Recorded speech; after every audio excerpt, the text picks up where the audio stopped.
సాయి సచ్చరిత్రము 3వ అధ్యాయము. శ్రీ గణేశాయ నమః, శ్రీ సరస్వతే నమః, శ్రీ గురుభ్యో నమః, శ్రీ సాయినాథాయ నమః. సాయిబాబా అనుమతి వాగ్దానము. భక్తులకు వేర్వేరు పనులు నియమించుట. బాబా కథలు దీపస్తంభములు. సాయిబాబా మాతృప్రేమ, రోహిల్లా కథ, బాబా యొక్క అమృత తుల్యమగు పలుకులు. సాయిబాబా యొక్క అనుమతి వాగ్దానము. వెనుకటి అధ్యాయంలో వర్ణించిన ప్రకారము శ్రీ సాయి సచ్చరిత్ర వ్రాయుటకు బాబా పూర్తి అనుమతి ఒసంగుచు ఇట్లు నుడివిరి. సచ్చరిత్ర వ్రాయు విషయములో నా పూర్తి సమ్మతి కలదు. నీ పనిని నీవు నిర్వర్తించుము, భయపడకుము, మనస్సు నిలకడగా నుంచుము, నా మాటలయందు విశ్వాసముంచుము. నా లీలలు వ్రాసినచో అవిద్య అంతరించిపోవును. శ్రద్ధా భక్తులతో వానిని వినిన వారికి ప్రపంచమందు వ్యామోహము క్షీణించును. బలమైన ప్రేమ భక్తి కెరటములు లేచును. ఎవరైతే నా లీలలలో మునిగెదరో వారికి జ్ఞానరత్నములు లభించును. ఇది విని రచయిత మిక్కిలి సంతసించెను. వెంటనే నిర్భయుడయ్యను. కార్యము జయప్రదముగా సాగును ధైర్యము కలిగెను. అటుపైని మాధవరావు దేశపాండే శ్యామా వైపు తిరిగి బాబా ఇట్లనెను. ప్రేమతో నా నామమును ఉచ్చరించిన వారి కోరికలన్నీయూ నెరవేర్చెదను. వారి భక్తిని హెచ్చించెదను. వారిని అన్ని దిశలందు కాపాడెదను. ఎవరైతే మనఃపూర్వకముగా నాపై పూర్తిగా ఆధారపడి ఉన్నారో వారి కథలు వినునప్పుడు అమితానందమును పొందెదరు. నా లీలలను గానము చేయువారికి అంతులేని ఆనందమును, శాశ్వతమైన తృప్తిని ఇచ్చెదనని నమ్ముము. ఎవరైతే నన్ను శరణు వేడెదరో, భక్తి విశ్వాసములతో నన్ను పూజించెదరో, నన్నే స్మరించెదరో, నా రూపమును తన మనస్సున నిలుపుకొనెదరో వారిని దుఃఖ బంధనముల నుండి తప్పింతును. ప్రాపంచిక విషయములన్నింటినీ మరచి నా నామమునే జపించుచు, నా పూజనే సల్పుచు, నా లీలలను చరిత్రమును మననము చేయుచు ఎల్లప్పుడూ నన్ను జ్ఞప్తియందుంచుకొని వారు ప్రపంచ విషయములందెట్లు తగులుకొందురు.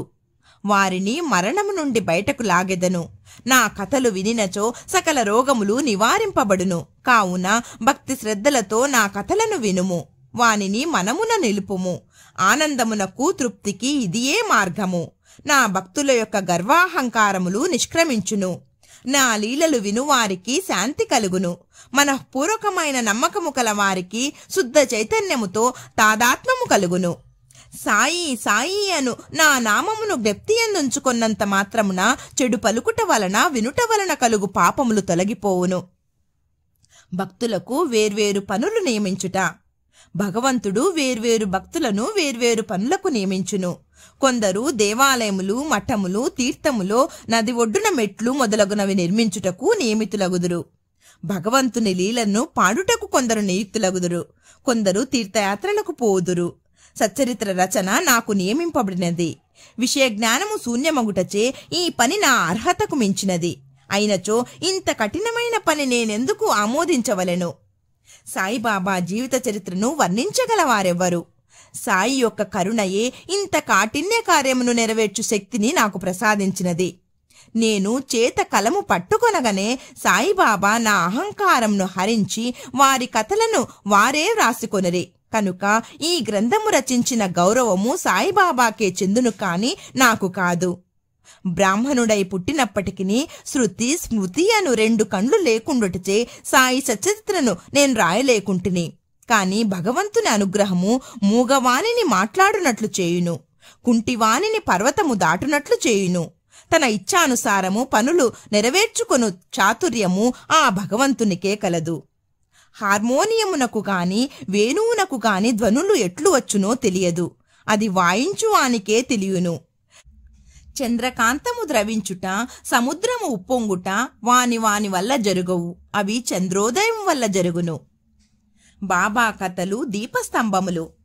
సముద్ర మధ్యమందు దీపస్తంభములు ఉండును.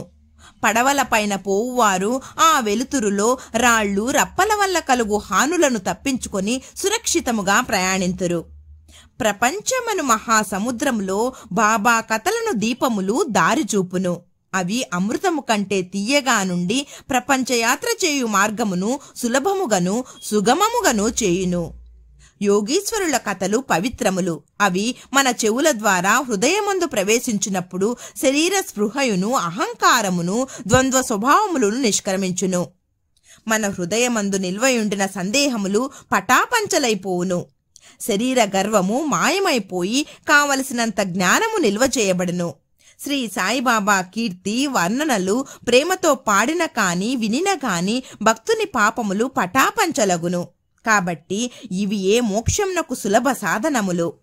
కృతయుగములో శమదమములు అనగా నిశ్చల మనస్సు శరీరము, త్రేతాయుగములో యాగము, ద్వాపరయుగములో పూజ, కలియుగంలో భగవన్ మహిమలను నామములను పాడుట మోక్ష మార్గములు. 4 వర్ణముల వారు ఈ చివరి సాధనమును అవలంబించవచ్చును. తక్కిన సాధనములు అనగా యోగము, యాగము, ధ్యానము, ధారణము అవలంబించుట కష్టతరము. కాని భగవంతుని కీర్తిని మహిమను పాడుట అతి సులభము. మన మనస్సును మాత్రము అటువైపు త్రిప్పవలెను. భగవత్ కథలను వినుట వలన, పాడుట వలన మనకు దేహాభిమానము తొలగిపోవును. అది భక్తులను నిర్మోహులుగా చేసి తుదకు ఆత్మసాక్షాత్కారము పొందునట్లు చేయును. ఈ కారణము చేతనే సాయిబాబా నాకు సహాయపడి నాచే ఈ సచ్చరితామృతమును వ్రాయించెను. భక్తులు దానిని సులభముగా చదువగలరు, వినగలరు. చదువునప్పుడు, వినునప్పుడు బాబాను ధ్యానించవలెను. వారి స్వరూపమును మనస్సునందు మననము చేసుకొనవచ్చును. ఈ ప్రకారముగా గురువునందు తదుపరి భగవంతుని యందు భక్తి కలుగును. తుదకు ప్రపంచమందు విరక్తి పొంది ఆత్మసాక్షాత్కారము సంపాదించగలుగుదురు.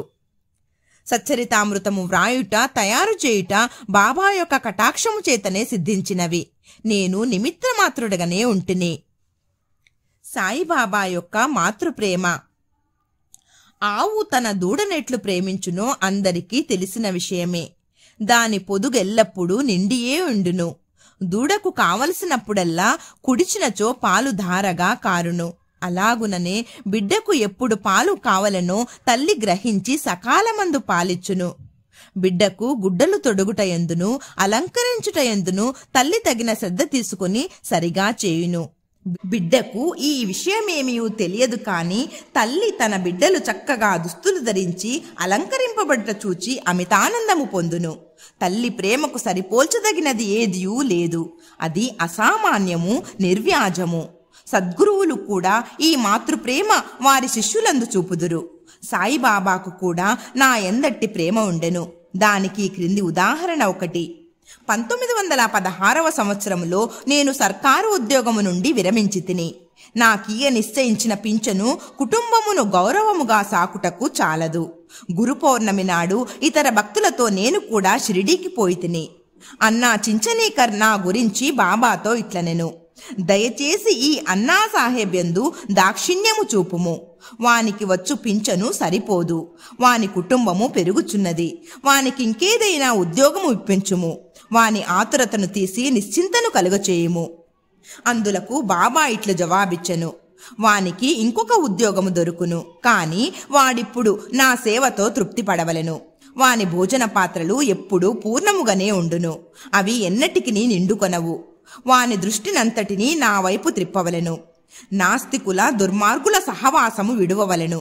అందరి ఎడల అనుకువ నమ్రతలు ఉండవలెను. నన్ను హృదయపూర్వకముగా పూజించవలెను. వాడిట్లు చేసినచో శాశ్వత ఆనందము పొందును. నన్ను పూజింపుడు అను దానిలోని ఈ నన్ను అనగా ఎవరు అను ప్రశ్నకు సమాధానము ఈ గ్రంథము యొక్క ఉపోద్ఘాతములో సాయిబాబా ఎవరు అను శీర్షిక క్రింద చెప్పబడిన దానిలో విశదీకరింపబడి ఉన్నది. చూడుడు. రోహిల్లా కథ. రోహిల్లా కథ విన్నచో బాబా ప్రేమ ఎట్టిదో బోధపడును. పొడుగాటివాడును, పొడుగైన చొక్కా తొడిగిన వాడును, బలవంతుడనగు రోహిల్లా ఒకడు బాబా కీర్తి విని ఆకర్షితుడై షిరిడీలో స్థిర నివాసము ఏర్పరచుకొనెను. రాత్రింబవళ్ళు ఖురానులోని కల్మాను చదువుచూ అల్లాహు అక్బర్ అని ఆబోతురంకె వేయినట్లు బిగ్గరగా అరుచుచుండెను. అందువలన పగలంతయు పొలములో కష్టపడి పనిచేసి ఇంటికి వచ్చిన షిరిడీ ప్రజలకు రాత్రి నిద్రాభంగమును, అసౌకర్యమును కలుగుచుండెను. కొన్నాళ్ల వరకు వారు దీనిని ఓర్చుకొనిరి. తుదకు ఆ బాధను ఓర్వలేక బాబా వద్దకేగి రోహిల్లా అరుపులను ఆపమని బతిమాలిరి. బాబా వారి ఫిర్యాదును వినకపోవుటయే కాక వారిపై కోపించి వారి పనులు వారు చూచుకొనవలసిందిగా కాని రోహిల్లా జోలికి పోవద్దని మందలిచ్చిరి. రోహిల్లాకు ఒక దౌర్భాగ్యపు భార్య గలదనియు ఆమె గయ్యాలి అనియు ఆమె వచ్చి రోహిల్లాను తనను బాధ పెట్టుచున్నదనియు రోహిల్లా ప్రార్థనలు విని ఆమె ఏమీ చేయలేక ఊరకయుండునయు బాబా చెప్పెను. నిజముగా రోహిల్లాకు భార్యయే లేదు. భార్య అనగా దుర్బుద్ధి అని బాబా భావము. బాబాకు అన్నిటికంటే దైవ ప్రార్థనలందు అమితమైన ప్రేమ. అందుచే రోహిల్లా తరపున వాదించి ఊరిలోని వారిని ఓపికతో ఓర్చుకుని ఆ అసౌకర్యమును సహింపవలసిందనని అది త్వరలో తగ్గుననియు బాబా బుద్ధి చెప్పెను. బాబా యొక్క అమృత తుల్యమగు పలుకులు. ఒకనాడు మధ్యాహ్నహారతి అయిన పిమ్మట భక్తులందరూ తమ తమ బసలకు పోవుచుండిరి. అప్పుడు వారికి బాబా ఈ క్రింది చక్కని ఉపదేశమిచ్చిరి. మీరెక్కడ ఉన్నను ఏమి చేయుచున్నను నాకు తెలియనని బాగగా జ్ఞాపకముంచుకొనుడు. నేనందరి హృదయములను పాలించువాడను, అందరి హృదయములలో నివసించువాడను. నేను ప్రపంచమందుగల చరాచర జీవకోటిని ఆవరించున్నాను. ఈ జగత్తును నడిపించువాడను. సూత్రధారిని నేనే. నేనే జగన్మాతను. త్రిగుణముల సామరస్యమును నేనే. ఇంద్రియ చాలకుడును నేనే. సృష్టి స్థితి లయకారకుడును నేనే. ఎవరైతే తమ దృష్టిని నా వైపు త్రిప్పెదరో వారికే హాని గాని బాధ గాని కలుగదు. నన్ను మరచిన వారిని మాయ శిక్షించును. పురుగులు చీమలు తదితర దృశ్యమాన చరాచర జీవకోటి అంతయు నా శరీరమే, నా రూపమే. ఈ చక్కని అమూల్యమైన మాటలు విని వెంటనే నా మనస్సులో ఏ నౌకరి కొరకు యత్నించక గురుసేవలోనే నిమగ్నమగుటకు నిశ్చయించుకొంటిని. కాని అన్నా చించనీకరు ప్రశ్నకు బాబా చెప్పిన సమాధానము నా మనస్సునందుండెను. అది జరుగునా లేదా అని సందేహము కలుగుచుండెను. భవిష్యత్తులో బాబా పలికిన పలుకులు సత్యములైనవి. నాకొక సర్కారు ఉద్యోగము దొరికెను. కాని అది కొద్ది కాలము వరకే. అటు పిమ్మట వేరే పని ఏదియూ చేయక శ్రీ సాయి సేవకు నా జీవితమంతయు సమర్పించితిని. ఈ అధ్యాయమును ముగించబోవు ముందు చదువురులకు నేను చెప్పునదేమనా, బద్ధకము, నిద్ర, చంచల మనస్సు, దేహాభిమానము మొదలగు వానిని విడిచి వారు తమ యావత్తు దృష్టిని సాయిబాబా కథల వైపు త్రిప్పవలెను. వారి ప్రేమ సహజముగా ఉండవలెను. వారు భక్తి యొక్క రహస్యమును తెలుసుకొందురుగాక. ఇతర మార్గము అవలంబించి అనవసరముగా అలసిపోవద్దు. అందరూ ఒకే మార్గమును త్రొక్కుదురుగాక, అనగా శ్రీ సాయి కథలను విందురుగాక. ఇది వారి అజ్ఞానమును నశింపచేయును, మోక్షమును సంపాదించి పెట్టును. లోభి ఎక్కడ ఉన్నప్పటికీ వాని మనస్సు తాను పాతిపెట్టిన సొత్తునందే ఉండునట్లు బాబాను కూడా ఎల్లరూ తమ హృదయములందు స్థాపించుకొందురుగాక. 3వ అధ్యాయము సంపూర్ణము. సద్గురు శ్రీ సాయినాథార్పణమస్తు. శుభం భవతు.